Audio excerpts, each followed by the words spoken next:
Treasure of ইনোসেন্সের আলোর দিশা প্রোগ্রামে তোমাদের সকলকে স্বাগত। আজকে আমাদের বিষয় ব্যাংকিং এবং ফিন্যান্স।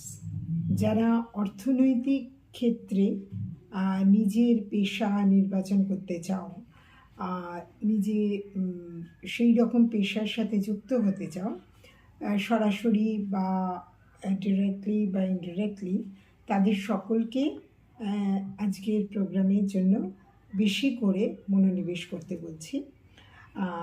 আজকের প্রোগ্রামে আমরা ফার্স্টে বলবো ব্যাংকিং ফিন্যান্সের জন্য কিন্তু কোনো স্পেশাল তোমাকে কোর্সেস করতে হয় বা এই ধরনের কিছু কিন্তু নেই, যেটা নর্মালি 3 বছর 4 বছরের বা কোনো কোনো ক্ষেত্রে 2 বছরে, যেটা আমরা করেছিলাম, আলোচনা করেছি আগে, প্যারামেডিক্যাল বা ডিফেন্স বা ল, তার একটা প্রথাগত কোর্সেস আছে এবং দীর্ঘ সময়ের সেটা।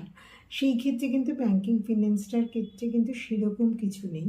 তবে হ্যাঁ, ব্যাংকিং ফিন্যান্স করতে যদি সেই সেক্টরে তোমাদের ইন্টারেস্ট থাকে, তাহলে তোমরা আফটার 10th অথবা এইচএসের পরেই তোমরা কতগুলো কম্পিউটার সফটওয়্যারের ট্রেনিং নিয়ে নিতে পারো।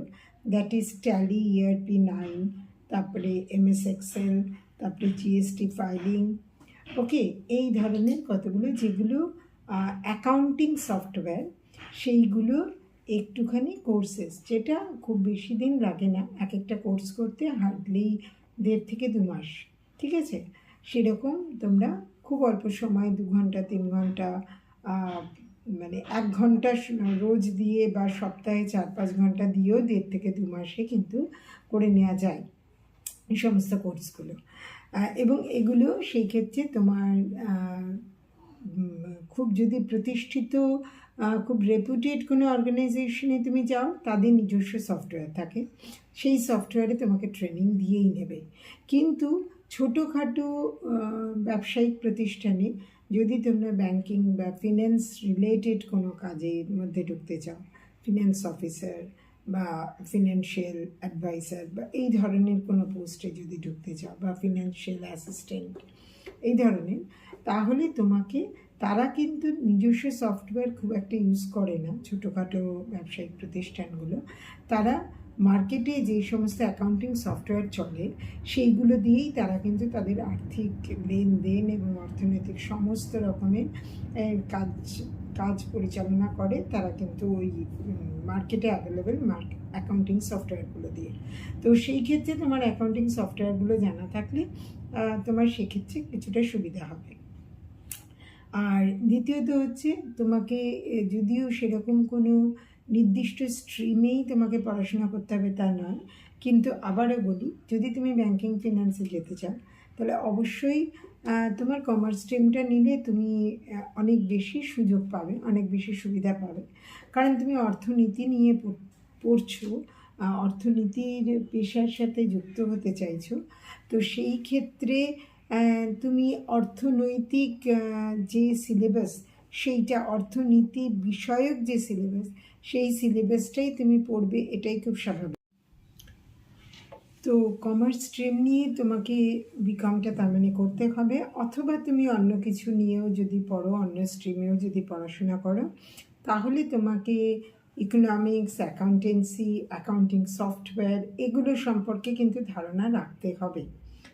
আচ্ছা, তোমার বিকম 3 বছরের, এটার বলার কোনো দরকার নেই।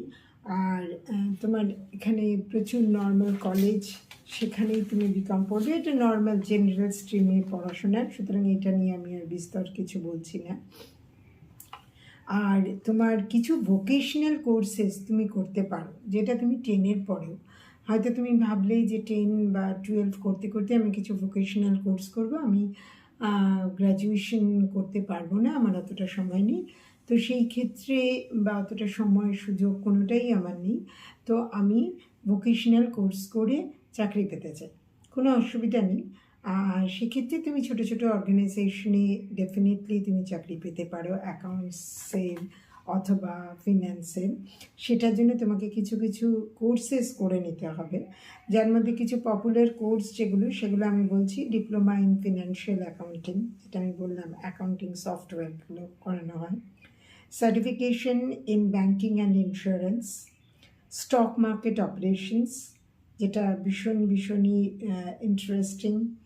আর সেটা নিয়ে রীতিমতো তোমার যদি ফিন্যান্সের ওপরে আগ্রহ থাকে তাহলেই কিন্তু তোমার ইন্টারেস্ট লাগবে, না হলে কিন্তু তোমার ইন্টারেস্ট লাগবে না, এটাই হচ্ছে কথা, সেটা বুঝে।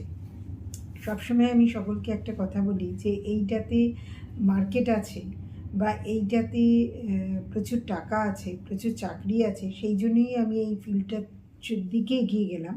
এটা কিন্তু খুব ভুল পদক্ষেপ, কারণ জীবনের আগামী 45 থেকে 50 বছর তোমার এই ফিল্ডে থাকতে হবে, যেই ফিল্ডটাতে তোমার যদি এক ফোঁটা আগ্রহ না থাকে, তোমার যদি ভালো না লাগে, শুধু টাকা বেশি আছে বলে, টাকা কিন্তু সেই ক্ষেত্রেই বেশি আছে যেই ক্ষেত্রে ভালো কাজ যে দিতে পারে। তোমার যদি কাজটা করতেই ভালো না লাগে তাহলে তুমি ভালো কাজ দেওয়া তোমার পক্ষে, তুমি যদি খুব অনেক কিছু জেনেও নাও কিন্তু ভালো কাজ তুমি কনসিস্টেন্টলি মানে নিয়মিতভাবে তুমি দিতে পারবে না, এটা সম্ভব না। তো সেইটার জন্য সবসময় খেয়াল রাখবে যে তোমার আগ্রহটা, তোমার ইচ্ছাটা, তোমার কোন কাজ করতে ভালো লাগে সেইটা দেখে তুমি কিন্তু মানে তোমার পেশা নির্বাচন করবে। তো সেই ক্ষেত্রে বলছি স্টক মার্কেট অপারেশনস, এটাও একটা ভোকেশনাল কোর্স, আর ট্যালি জিএসটি সার্টিফিকেশন, এটা আমি আগেই বলেছি। এগুলো ডিফারেন্ট গভর্নমেন্ট আইটিআইসে করানো হয়, এনএসডিসিতে করানো হয়, স্কিল ইন্ডিয়া পোর্টালে, যেটা অনলাইন পোর্টাল, সেখানে ফ্রি বিএফএসআই মডেলটা, ব্যাঙ্কিং ফিন্যান্স স্ট্যান্ডার্ড ইনস্টিটিউশনস, যেটা standard and insurance. Skill India portal বলে একটা পোর্টাল আছে যেখানে ব্যাঙ্কিং, ফিন্যান্স, সার্ভিসেস অ্যান্ড ইন্স্যুরেন্সের মডিউলগুলো পাওয়া যায়, আর সেটা অনলাইনে, এটা কিন্তু ফ্রি মডিউলস পাওয়া যায় যেখান থেকে তোমরা পড়তে পারবে। তো সেই ফ্রি মডিউলগুলো তোমরা পেতে পারো নিজেদের প্রিপারেশনের জন্য। স্কলারশিপ, নর্মাল যে স্কলারশিপগুলো স্টেট লেভেল এবং সেন্ট্রাল লেভেলের আছে, সেই একই স্কলারশিপগুলো এক্ষেত্রে অ্যাভেলেবেল। এখানে তোমার জব অপরচুনিটিস কী, ব্যাংকে তুমি ডিরেক্ট ব্যাংকের ক্লার্ক হিসাবে, প্রবেশনারি অফিসার হিসাবে, আরবিআই গ্রেড বির অফিসার হিসাবে, এলআইসিতে তুমি চাকরি করতে পারো, ন্যাবার্ড অফিসার, ন্যাবার্ড হচ্ছে তোমার রুরাল ডেভেলপমেন্ট যে সমস্ত অফিসার ফিন্যান্স সেক্টরে, তাদের সেই চাকরি তুমি পেতে পারো। সেবি, যেটা মানে কোম্পানির যাবতীয় কোম্পানির যে সমস্ত সিকিউরিটিস পলিসিস ইন্ডিয়াতে আছে সেইগুলো কন্ট্রোল করে হচ্ছে সেবি। তো সেবির গ্রেড এ পোস্টের জন্য অ্যাপ্লাই করতে পারো। সেই ক্ষেত্রে প্রত্যেকটা ক্ষেত্রে কিন্তু গ্র্যাজুয়েশন মিনিমাম জরুরি, মিনিমাম গ্র্যাজুয়েশন, পোস্ট গ্র্যাজুয়েশনরাই বেশি একটু অ্যাডভান্টেজ পায়, কিন্তু গ্র্যাজুয়েশন কিন্তু মাস্ট। আর গভর্নমেন্ট এক্সামস তোমরা কী দেবে, যেই এক্সামগুলোর জন্য তোমাদেরকে প্রিপারেশন নিতে হবে, সেটা হচ্ছে আইবিপিএস পিও, পিও মানে প্রবেশনারি অফিসার, এসবিআইতে পিও, আরবিআই গ্রেড বির অথবা অ্যাসিস্ট্যান্টের, LIC AO, ADO development officer, আর ন্যাবার্ডের গ্রেড এ আর বি, সেবির গ্রেড এ, এইগুলো জন্য অফিসিয়াল মানে গভর্নমেন্ট লেভেলের নোটিফিকেশন বেরোয়, সেই নোটিফিকেশন ফলো করতে হয়। যেমন নোটিফিকেশন বেরোয় যে অ্যাপ্লিকেশন বা এক্সাম নেওয়া হবে, সেই রকমভাবে অ্যাপ্লাই করতে হয়, ফর্ম ফিল আপ করতে হয় এবং তার প্রিপারেশন নিয়ে পরীক্ষাটা দিতে হয়। সাবজেক্টস থাকে হচ্ছে quantitative aptitude, reasoning, English, general awareness and computer knowledge. আর রিসোর্সের নাম একইভাবে, আমি কারোর নাম মেনশন করছি না, এরকম অনেক অ্যাপ রয়েছে যেটা তোমরা ইউটিউবে বা গুগলে সার্চ করলে পেয়ে যাবে। মোটামুটি 2 থেকে 3 ঘন্টা ডেলি স্টাডি, মানে ডেলি এই পরীক্ষার প্রিপারেশনের জন্য পড়াশোনা করতে হবে।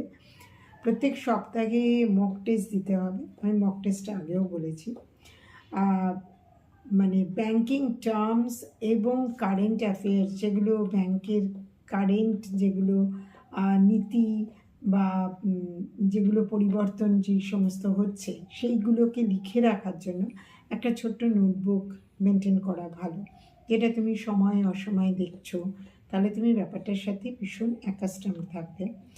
আর ফিনান্সিয়াল নিউজ পেপার্স, যেমন ধরো বিজনেস টাইমস বলে থাকে, বা অর্থনৈতিক পাতা, যেটা মানে খবরের কাগজের মধ্যে অর্থনীতি বিষয়ক কিছু খবর থাকে, সেই পেপারটা কিন্তু তোমাকে দেখতে হবে। দেখো, তুমি যদি স্পোর্টসম্যান হতে চাও তাহলে তোমার আগ্রহটা স্পোর্টসের দিকে, তাহলে বর্তমান যুগে স্পোর্টসম্যানরা কী করছে সেটা তোমাকে দেখতে হবে।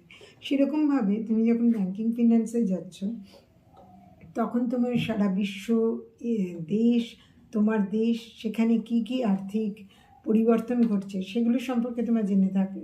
যত জেনে রাখবে তত তুমি সেই ইন্ডাস্ট্রিতে কমফোর্টেবল। ঠিক আছে? তো সেই ক্ষেত্রেই বলছি, এই জন্য এগুলোর জন্য একটা নোটবুক মেনটেন করা ভালো, নিউজ পেপার বা জার্নাল রেগুলার পড়া ভালো। আর কেরিয়ার গ্রোথ এখানে যথেষ্ট আছে। তুমি প্রথমে ক্লার্ক বা অ্যাসিস্ট্যান্ট হিসেবে ঢুকলে, ইন্টারনাল এক্সাম দিয়ে ধীরে ধীরে অফিসার, তারপরে পিও বা এসও হিসাবে ঢুকলে মিড লেভেলে, সেখান থেকে সিনিয়র ম্যানেজার, এজিএম বা ডিজিএম থেকে জিএম, আর এরকম। সুতরাং কেরিয়ার গ্রোথ আছে, যেগুলো ইন্টারনাল এক্সাম হয় এবং তোমার এক্সপিরিয়েন্সের ওপর ভিত্তি করেই তুমি আস্তে আস্তে উঠতে পারবে। আর প্রাইভেট সেক্টরেও যেটা বলছিলাম যে গ্র্যাজুয়েশন নেই, গ্র্যাজুয়েশন করিনি বা করতে পারবো না, সেই ক্ষেত্রে তাদেরও কিন্তু প্রচুর কাজের অপশন আছে। যেমন ধরো এলআইসির ডিআরডিও ট্রেনিং নিয়ে তোমরা এলআইসি এজেন্ট হতে পারো। তারপরে অ্যাকাউন্টিং সফটওয়্যার এক্সেল শিখে তোমরা অ্যাকাউন্টসের কাজ করতে পারো। জিএসটি সার্টিফিকেশন করে তোমরা বিভিন্ন কোম্পানিতে জিএসটি রিলেটেড কাজ করতে পারো। তো এইভাবে কিন্তু নিজেদেরকে তৈরি করতে পারো প্রাইভেট সেক্টরের জন্য। গভর্নমেন্ট সেক্টরের জন্য পসিবল হবে না, কিন্তু প্রাইভেট সেক্টরের জন্য তুমি করতে পারো। আর রিলেশনশিপ ম্যানেজার, বিভিন্ন ব্যাংকে রিলেশনশিপ ম্যানেজার থাকে, সেটাও করতে পারো, সেই পোস্টে তুমি অ্যাপ্লাই করতে পারো। তারপরে তাছাড়া অনেক হাই পোস্টও আছে যেগুলো তোমার পড়াশোনার ওপর ভিত্তি করে হবে, যেমন ফিনান্সিয়াল অ্যানালিস্ট, যেটা যে কোনো বড় অর্গানাইজেশনে ফিনান্সিয়াল অ্যানালিস্ট একটা খুব ইম্পর্ট্যান্ট পোস্ট, যে কিনা গোটা অর্থনৈতিক পরিচালনটা কিভাবে হবে এবং সেটা সঠিক হচ্ছে কি না, সেটা time to time research based work এটা অ্যাকচুয়ালি। তো সেটা খুব তোমাকে প্রচণ্ড স্কিলড হতে হবে তার জন্য। তো এই ধরনের পোস্ট থাকে, product manager, operation manager, senior level roles থাকে হচ্ছে ওয়েলথ ম্যানেজার, ট্রেজারি ম্যানেজার। এগুলোর জন্য তোমার স্যালারিও যেমন আকর্ষক, সেরকম তোমার প্রস্তুতিও কিন্তু সেই লেভেলের করতে হবে, তবেই তুমি, এবং মার্কেটে তোমার দীর্ঘদিনের অভিজ্ঞতা থাকাটা খুব জরুরি। আর তুমি বিবিএ, এমবিএ এগুলো করেও তুমি এগোতে পারো, সেইটা নিয়ে আমি খুব একটা বলছি না। তাছাড়া তুমি ব্যাংকিং ফিন্যান্সে তুমি কস্ট অ্যাকাউন্টেন্সি করেও, চার্টার্ড অ্যাকাউন্টেন্সি করেও তুমি বিভিন্নভাবে যুক্ত হতে পারো। তো এই হলো মোটামুটিভাবে তোমার ব্যাংকিং ফিন্যান্সের গাইডলাইন্স। তোমাকে মেনলি এই অফিসিয়াল নোটিফিকেশান দেখে সরকারি চাকরির, সরকারি অফিসের যদি করতে হয় তাহলে সরকারি অফিসের চাকরির বিজ্ঞাপন দেখে তার জন্য অ্যাপ্লাই করতে হবে, এবং তার জন্য প্রস্তুতি নিয়েই অ্যাপ্লাই করতে হবে, কারণ যথেষ্ট কম্পিটিশন। আর তুমি যদি ছোটো ছোটো অর্গানাইজেশনে করতে চাও তাহলে সেক্ষেত্রে তোমাকে অ্যাকাউন্টিং সফটওয়্যারগুলো সম্পর্কে আপডেট করে তুমি 12-এর পরেও অ্যাপ্লাই করতে পারো। আজকে এইটুকুই। তোমাদের সকলকে অনেক শুভেচ্ছা জানিয়ে আজকে সেশন শেষ করলাম।